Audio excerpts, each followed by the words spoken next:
Hello friends, welcome to video education point. और आज हम करने वाले हैं हाइपोथेसिस का कंसेप्ट, सोर्सेज, टाइप। तो सबसे पहले हम स्टार्ट करते हैं हाइपोथेसिस से। हाइपोथेसिस क्या होती है? हाइपोथेसिस किसी भी प्रॉब्लम का टेंटेटिव सॉल्यूशन होती है, ठीक है, या टेंटेटिव स्टेटमेंट होती है। हाइपोथेसिस को क्या कहते हैं? टेंटेटिव स्टेटमेंट होती है हाइपोथेसिस, या किसी भी जो स्पेसिफिक स्टेटमेंट होती है उसका प्रिडिक्शन भी इसको हम कह सकते हैं। ये क्या करती है? ये डिस्क्राइब करती है कि what will happen in your study, कि आपकी स्टडी में क्या होने वाला है, क्या आप एक्सपेक्ट करते हैं अपनी स्टडी से। तो ये क्या होती है? इस तरह से जो है हाइपोथेसिस को हम डिफाइन कर सकते हैं। हाइपोथेसिस क्या होती है? किसी स्टडी के अंदर जो है एक्सप्लोरेटरी भी डिजाइन की जाती है। और हाइपोथेसिस, जैसा कि मैंने बताया, कि टेंटेटिव स्टेटमेंट होती है जो 2 और मोर वेरिएबल के बारे में रिलेशनशिप बताती है। और जैसे हम एक एग्जांपल देखते हैं हाइपोथेसिस का, कि ये एक्सपेरिमेंट परफॉर्म किया है किसी प्लांट के ऊपर, प्लांट की जो ग्रोथ है वो रिपोर्ट करेगी इस हाइपोथेसिस के अंदर। देखिए, ये हाइपोथेसिस है। If I give a plant an unlimited amount of sunlight, आप एक पौधे को काफी मात्रा में सनलाइट देते हैं, तब क्या होता है?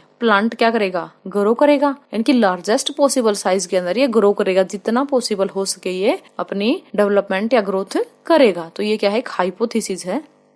अब हम बात करेंगे टाइप ऑफ हाइपोथेसिस की। सबसे पहले हम बात करते हैं नल हाइपोथेसिस की। नल हाइपोथेसिस को HO से भी डिनोट किया जाता है। जब आपको पूछा जाए HO हाइपोथेसिस, तो आप समझ जाना कि ये क्या है? नल हाइपोथेसिस है। तो नल हाइपोथेसिस एक ऐसी हाइपोथेसिस होती है जो कोई भी स्टैटिकल सिग्निफिकेंस डिफरेंस नहीं दिखाती, यानी कि इसके अंदर no statical significance difference exist. जितनी भी ऑब्जर्वेशन आपने करनी है, ये इसके अंदर क्या करती है? कोई भी स्टैटिकल सिग्निफिकेंस डिफरेंस नहीं शो करती। या फिर आप ये कह सकते हैं कि no variation exist between variable, यानी कि जो वेरिएबल आपने लिए हैं उनके अंदर कोई वेरिएशन नहीं है, ठीक है। एक सिंगल वेरिएबल है और उसका कोई डिफरेंस नहीं है, ठीक है। तो ये जो हाइपोथेसिस होती है, यानी कि इसके अंदर किसी भी वेरिएबल का किसी दूसरे वेरिएबल से कोई डिफरेंस शो नहीं किया जाता। तो देखिए, जब आपकी पी वैल्यू लेस होती है सिलेक्टेड अल्फा लेवल से, क्या होती है? लेस होती है। तो तब आप क्या करते हैं? रिजेक्ट कर देते हैं नल हाइपोथेसिस को। और बेसिकली जो अल्फा लेवल पे हम क्या लेते हैं कि 0.05 लेवल लेते हैं और उसके ऊपर चेक करते हैं हमारी हाइपोथेसिस रिजेक्ट होगी या एक्सेप्ट होगी। तो अगर हमारा जो अल्फा लेवल, हमारी जो वैल्यू है लेस देन होती है इससे, तो हम रिजेक्ट कर देते हैं अल्टरनेटिव हाइपोथेसिस, ठीक है। फिर उसके बाद हमारी जो पी वैल्यू होती है वो ज्यादा होती है, यानी कि अबो होती है अल्फा लेवल से, तब हम क्या है? नल हाइपोथेसिस को रिजेक्ट नहीं कर सकते, यानी कि इसके अंदर हम नल हाइपोथेसिस को रिजेक्ट करने में फेल हो जाते हैं। और तब हम क्या करते हैं? नल हाइपोथेसिस को एक्सेप्ट करते हैं। आइए अब हम बात करते हैं। आपके मन में क्वेश्चन आया होगा कि ये पी वैल्यू क्या होती है? पी वैल्यू क्या होती है? ये एक लेवल होता है मार्जिनल सिग्निफिकेंस का, जिसको हम स्टैटिकल हाइपोथेसिस को टेस्ट करने के टाइम पे क्या करते हैं? रिप्रेजेंट करते हैं। किसी भी चीज की जो प्रोबेबिलिटी होती है, यानी किसी चीज की जो अकरेंस की जो प्रोबेबिलिटी होती है, या कोई इवेंट हमने लिया है उसकी अकरेंस की जो प्रोबेबिलिटी होती है, और उसके अंदर जो मार्जिनल सिग्निफिकेंस होता है वो हमारी पी वैल्यू होती है। और पी वैल्यू का यूज हम क्या करते हैं? जब हम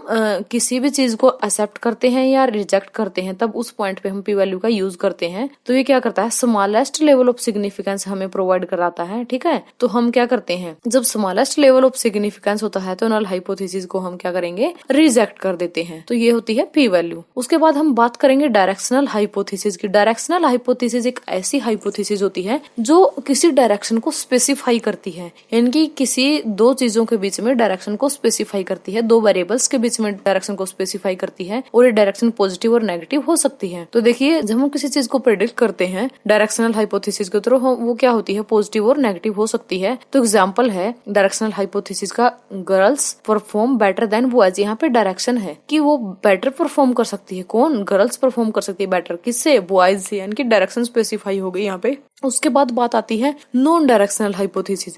जैसे कि नाम से पता है, यहाँ पे कोई डायरेक्शन स्पेसिफाई नहीं होती नॉन डायरेक्शनल हाइपोथेसिस के अंदर। और कभी कभी जो नॉन डायरेक्शनल हाइपोथेसिस होती है उसको टू टेल्ड हाइपोथेसिस भी कहते हैं, और जो डायरेक्शनल हाइपोथेसिस होती है उसको वन टेल्ड हाइपोथेसिस भी कहते हैं। तो ये क्या है? नॉन डायरेक्शनल हाइपोथेसिस कहते हैं। टू टेल्ड हाइपोथेसिस होती है, to tailed non directional hypothesis. तो इसके अंदर जो इंडिपेंडेंट वेरिएबल होता है उसका इफेक्ट होता है किस पे? डिपेंडेंट वेरिएबल के ऊपर। तो इसलिए इसके अंदर क्या होती है? जो डायरेक्शन डायरेक्शन होती है इफेक्ट की वो स्पेसिफाई नहीं की जाती कि किस डायरेक्शन के अंदर ये इफेक्ट करती है। तो इसका एग्जाम्पल है कि there will be a difference in how many numbers are correctly recalled by children and adult. ये कहता है कि कितने बार जो है नंबर चिल्ड्रन के द्वारा और अडल्ट के द्वारा जो रिकॉल किए गए हैं उनके अंदर डिफरेंस है, ठीक है। बट इसने डायरेक्शन स्पेसिफाई नहीं की कि चिल्ड्रंस के ने नंबर जो रिकॉल किए हैं, करेक्टली रिकॉल किए हैं, उनके अंदर डिफरेंस है या फिर अडल्ट ने किए हैं उनके अंदर, इनके अंदर दोनों को शामिल किया गया बट डायरेक्शन को इसमें स्पेसिफाई नहीं किया है।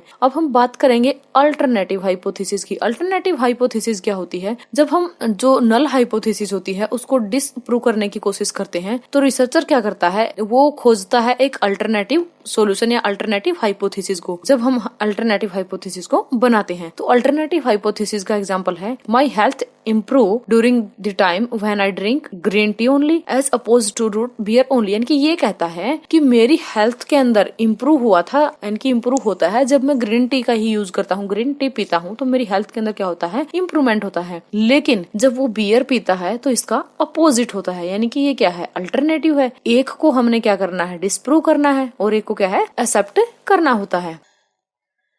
चलिए नेक्स्ट के अंदर हम देखते हैं सिंपल हाइपोथेसिस क्या होती है। सिंपल हाइपोथेसिस क्या होती है? सिंपल हाइपोथेसिस के अंदर 2 वेरिएबल्स होते हैं और 2 वेरिएबल्स के बीच की जो रिलेशनशिप होती है उसको प्रिडिक्ट किया जाता है, उसको प्रिडिक्शन होती है। जो एक इंडिपेंडेंट वेरिएबल होता है और एक क्या होता है, डिपेंडेंट वेरिएबल। ये आप ये भी कह सकते हैं कि डिपेंडेंट और इंडिपेंडेंट वेरिएबल के बीच की जो रिलेशनशिप प्रिडिक्ट करता है वो क्या होती है, सिंपल हाइपोथेसिस होती है। इसका एग्जाम्पल है, अगर आप मीठे वाली जो ड्रिंक है रोज पीते हैं तो क्या होता है, मोटापा बढ़ता है। उसके बाद आती है कॉम्प्लेक्स हाइपोथेसिस। कॉम्प्लेक्स हाइपोथेसिस के अंदर क्या होता है, 2 और मोर इंडिपेंडेंट वेरिएबल होते हैं और साथ ही साथ 2 और मोर जो है डिपेंडेंट वेरिएबल इसके अंदर होते हैं। इनकी सिंपल हाइपोथेसिस के अंदर जहाँ पे 1 वेरिएबल इंडिपेंडेंट होता है, 1 डिपेंडेंट होता है, यहाँ पे 2 डिपेंडेंट होते हैं, 2 और मोर ही यहाँ पे इंडिपेंडेंट होते हैं। इसका जो एग्जाम्पल है कि ओवरवेट क्या है, यहाँ पे अडल्ट की बात हो रही है। जिन अडल्ट का ओवरवेट है कि वो क्या करते हैं, दीर्घायु के लिए क्या करते हैं, वो हैप्पीनेस खोजने की कोशिश करते हैं। बट वो अडल्ट जिनका वेट उन्होंने एक्सरसाइज के थ्रू क्या कर लिया है, कम कर लिया है, तो वो क्या करते हैं, रेगुलर जो है जॉय फील करते हैं। तो ये क्या है, इसके अंदर 2 से ज्यादा जो है डिपेंडेंट वेरिएबल है और 2 से ज्यादा इंडिपेंडेंट वेरिएबल है। उसके बाद बात करते हैं हम लॉजिकल हाइपोथेसिस की। लॉजिकल हाइपोथेसिस क्या होती है, ये लिमिटेड जो एविडेंस होता है उनके ऊपर बिल्ड की जाती है, उनके ऊपर बनाई जाती है। जब हम लॉजिकल हाइपोथेसिस को टर्न करते हैं किसी एम्पिरिकल हाइपोथेसिस के अंदर या फिर हम क्या करते हैं, पुट करते हैं अपनी थ्योरी को, तो वो क्या होती है, लॉजिकल हाइपोथेसिस। दूसरी थ्योरी के अंदर अगर हम कन्वर्ट कर देते हैं तो वो उसमें क्या होता है, लॉजिकल हाइपोथेसिस का यूज होता है। उसके बाद बात करते हैं एम्पिरिकल हाइपोथेसिस की। जो एम्पिरिकल जो हाइपोथेसिस होती है ये एक वर्किंग हाइपोथेसिस होती है। कई बार इसका अल्टरनेटिव पूछ लिया जाता है कि जो एम्पिरिकल हाइपोथेसिस होता है उसका दूसरा नाम क्या था, तो इसको वर्किंग हाइपोथेसिस भी कहते हैं। तो ये क्या होती है, लाइफ में जब हम किसी भी थ्योरी को टेस्ट के अंदर पुट करते हैं तो वो क्या होती है, वर्किंग हाइपोथेसिस होती है, या फिर इसको ऑब्जर्वेशन या एक्सपेरिमेंट भी कह सकते हैं। यानी कि ऑब्जर्वेशन और एक्सपेरिमेंट का यूज करते हुए हम किसी थ्योरी को टेस्ट के अंदर पुट करते हैं तो वो क्या होती है, एम्पिरिकल हाइपोथेसिस होती है। Thanks for watching friends. अगर आप चैनल पे नए हैं तो चैनल को सब्सक्राइब करना न भूलें और इस वीडियो को अपने फ्रेंड्स के साथ शेयर जरूर करें।